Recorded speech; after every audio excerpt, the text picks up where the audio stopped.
꼭 알아야 할 정보를 알기 쉽게 전달해드리는 시간입니다. 세상의 모든 지식, 화요일은 IT 이슈 살펴볼 텐데요. IT 연구소 김덕진 IT 커뮤니케이션 연구소 소장과 함께합니다. 안녕하세요. 네, 안녕하세요. 반갑습니다. 김덕진입니다. 최근 젊은 층들 사이에서 AI 기반의 캐릭터 챗이 유행하고 있다고 하던데요. 이게 뭔지 설명을 좀 해주세요. 네, 아마도 처음 들으시는 분들도 있을 거예요. 이게 뭐냐 싶으신데 약간 이런 표현 드리고 싶은데 웹툰이 있었고 네. 웹소설이 있었잖아요. 그런 것처럼 이제 완전히 10대, 20대들한테 특히나 20대 초반들까지 이제 이른바 AI 캐릭터 챗이 이 웹소설이나 웹툰 같은 시장을 만들고 있다. 이렇게 좀 설명을 드릴 수 있을 것 같아요. 그럼 도대체 AI 캐릭터 챗이 뭐냐? 쉽게 말하면 챗GPT 해보셨죠? 네. 챗GPT한테 대화하면 뭔가 답변을 하는데 챗GPT한테 그냥 질문하는 게 아니라 예를 들면 너는 지금부터 초등학생이야 라고 설정을 한 다음에 질문을 하면 답변을 초등학생이 하는 것처럼 역할극을 해서 답변을 하거든요. 네. 그래서 똑같은 질문을 하더라도 그 질문에 대해서 뭐 대학생처럼 대답해 아니면 중학생 수준으로 얘기해 교수처럼 얘기하면 답변이 다 다릅니다. 이런 AI 특징을 활용해서 우리가 AI한테 쉽게 말하면 캐릭터를 입히는 거예요.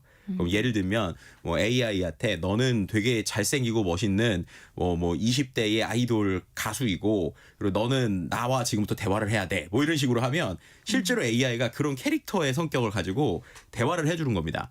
그런데 이게 이제 그렇죠. 그럼 이제 이게 챗GPT를 갖고 하는 게 아니라 네. 요런 이제 챗GPT 엔진처럼 AI 엔진들이 요즘 되게 많거든요. 그럼 그런 엔진을 특정 회사에서 가져와서 그거에 대한 캐릭터 챗 서비스를 만드는 거예요.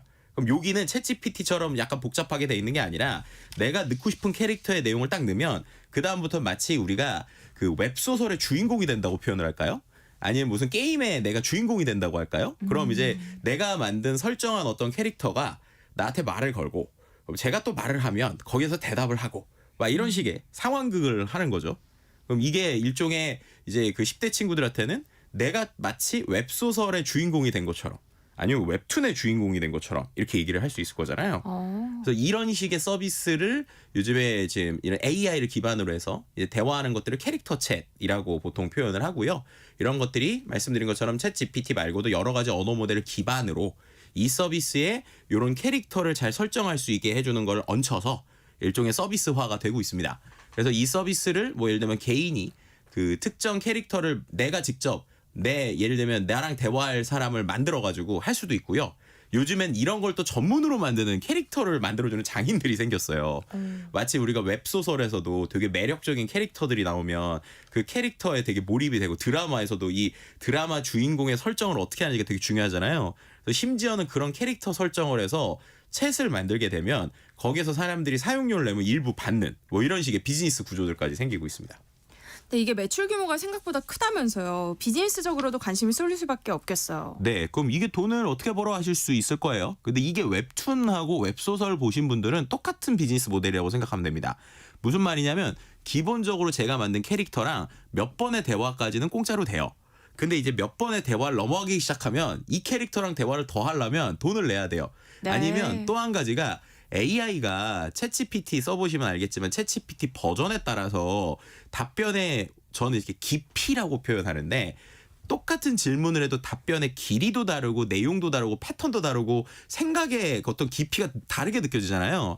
유료 버전을 쓰면 네. 이 AI 캐릭터도 단순한 답변이 아니라 엄청 풍부하고 깊은 답변을 하게 되는 거예요. 그럼 똑같은 캐릭터 설정을 했는데 무료로 할 때는 예를 들면 나 너 사랑해 이 정도면 유료로 하면 나의 사랑은 지금 헤아릴 수 없고 너에 대한 마음은 이만큼 있는데 우리는 왜 헤어지지 못하고 이러니 막 이런 식의 답변을 하는 거예요. 네. 그러면 이제 예를 들면은 이거에 좀 몰입한 친구들이 웹소설에 돈 쓰고 웹툰에 돈 쓰다 보니까 요즘에 보면 드라마도 웹소설이나 웹툰 기반으로 되게 많이 나오잖아요.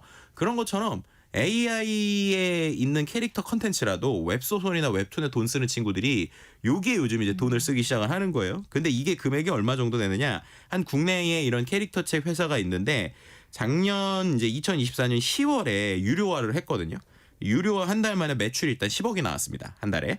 그리고 올해 보니까 작년에 이게 이제 매출 규모가 실제 한 달에 20억대까지 육박을 했고요. 한 개 회사가 AI 캐릭터를 이제 세팅을 해서 이렇게 하는 서비스를 해서 올해 한 300억 정도의 매출을 좀 기대하고 네. 있는 상황이에요. 근데 이게 말씀드린 대로 막 복잡하고 어려운 게 아니라 AI 엔진 놓고 설정을 조금만 해주면 AI가 대화하는 이런 구조를 잘 만든 거거든요. 그런데도 거기에서 한 1년에 매출 300억 정도를 기대하고 있는 한 기업이 뭐 그런 형태로 움직이고 있는 상황이라고 보시면 될 것 같습니다. 그러면 이런 캐릭터 챗 관련 서비스들이 인기를 끌고 있는 게 우리나라에서만 그런 거예요? 아니면 좀 전 세계적인 현상이에요? 이게 전 세계적인 현상이라고 좀 말씀드릴 수 있을 것 같아요. 왜냐하면 2023년에 챗 GPT가 나오고 나서 그 다음으로 투자를 많이 받는, 그러니까 오픈 AI가 당연히 투자를 제일 많이 받죠. 네. 2023년에 AI 관련돼서 가장 그 다음으로 많이 투자받은 회사가 캐릭터.ai라는 회사입니다. 근데 이 캐릭터.ai가 딱 지금 말씀드린 역할극해서 사람들이 재밌게 대화하는 서비스거든요. 여기가 초기 투자만 1,900억을 먼저 받았어요. 그러니까 그만큼 이 시장에 사람들이 돈을 쓴다는 거고, 최근에 보면 중국에서 이 시장이 엄청 커지고 있습니다. 중국도 이제 우리나라 뭐 웹소설, 웹드라마 되게 좋아하잖아요. 그런 것처럼 일종의 이거를 이제 중국에서는 감정 동반자 AI라고 그래요. 그러니까 우리가 정말 내 생각도 얘기하고 내 감정도 얘기하면 AI가 거기에 대해서 반응도 하고 막 그런다는 거죠. 네. 지금 올해 시장 규모가 38억 6,600만 위안인데 이거 대충 한 200원 곱하면 우리나라 돈으로 한 7, 8천억 규모 정도로 예상하고 있고, 2028년에는 우리나라 돈으로 한 14조 원 규모까지 이제 생각을 하고 있습니다. 그만큼 이 어떻게 보면 일종의 AI 캐릭터랑 대화도 하고 뭐 가상 연인이라고 좀 표현을 해볼까요? 그런 식의 이제 뭔가 대화도 나누고 이런 것들에 대해서 실제로 우리나라뿐만 아니라 뭐 중국이나 미국이나 이런 이제 아시아권 혹은 이제 북유럽권에서도 상당히 흥미있게 쓰고 있는 것이고요. 이게 단순히 뭔가 대화만 하는 게 아니라 최근에는 음성도 돼요. 그래서 이제 실제로 세팅한 캐릭터에 음성으로 대화를 한다거나 아니면 일종의 거기에 애니메이션이나 그 우리가 AI로 요즘 그림도 그려주잖아요. 네. 그러니까 정말 이상형적인 캐릭터가 있어서 과거 게임에 보면 캐릭터가 딱 등장하고 이렇게 대화를 막 텍스트로 나누는 이런 게임들이 있었거든요. 그런 형태처럼 이제 하는 거죠. 근데 거기에서 대화가 기존의 게임처럼 그냥 패턴적으로만 나오는 게 아니라 제가 어떤 얘기를 하냐에 따라서 그때그때 그 상황에 몰입해서 대화가 계속 바뀌니까 목소리 이제 이야기도 계속 해주니까 거기에 대해서 이제 되게 재미있다고 이제 돈을 쓰고 있는 상황이라고 보시면 될 것 같습니다. 근데 반대로 생각해 보면 젊은 층들이 사람이 아니라 인공지능하고 아주 끈끈한 대화를 나누고 있는 거잖아요. 그렇죠. 이거 좀 우려되는 지점도 있는 것 같은데요. 그러니까 이게 일종의 그 이렇게 표현드리면 될 것 같아요. 가상 연인이라고 하는 개념은 예전부터 있었어요. 우리가 뭐 온라인상에 있는 어떤 캐릭터랑 뭐 대화를 한다거나 아니면 가상에 있는 어떤 뭐 AI 인플루언서를 대화를 한다거나. 네. 내 생각을 해보면 그거는 이제 둘 중에 하나였습니다.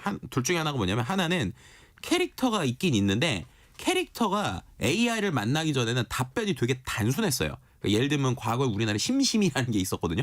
그래서 이제 AI가 아닌 이런 패턴적인 대화는 물어보면 계속 어느 순간은 반복적인 대화를 하니까 재미가 없는 거예요. 네. 두 번째는 가상 인플루언서라고 하는 시장이 있습니다. 지금도 있죠. 그건 어떻게 되냐면 실제 사람이긴 한데 그 사람이 가상의 캐릭터를 가지고 뭐 대화를 하거나 요즘에 이제 우리가 말하는 아이돌도 가상 아이돌들이 있죠. 그래서 그런 식으로 이제 뭔가 액팅을 하는 거예요. 근데 그건 어쨌든 사람이 하는 거죠. 근데 이 AI 캐릭터 챗봇은 그 두 개를 이제 결합한 거라고 보시면 돼요. 그러니까 정말 대화는 사람처럼 하는데 그게 이제 진짜 사람은 아니니까. 그런데 이제 두 가지 다 모두 다 기존에 있었던 팬들이 있었단 말이에요. 그럼 이제 그렇게 볼 때 우리가 가상의 캐릭터이지만 사람이지만, 그러니까 얘는 사람인데 가상의 캐릭터가 있는 거를 좋아했던 거랑 진짜로 사람도 아니고 완전히 AI 캐릭터를 좋아하는 거랑 이제 우리가 말하는 기성세대는 걱정을 느끼고 있는 거고, 네. 그런데 이거를 직접 쓰는 1, 20대들은 뭐가 다르냐라고 얘기를 하는 거예요. 뭐가 다르냐. 이게 무슨 말이냐면 우리가 SNS에서 가상의 인플루언서들도 있고 진짜 인플루언서도 있잖아요. 그럼 예를 들면 SNS 인플루언서를 좋아요를 누르고 댓글을 달아요. 그럼 답글을 해요.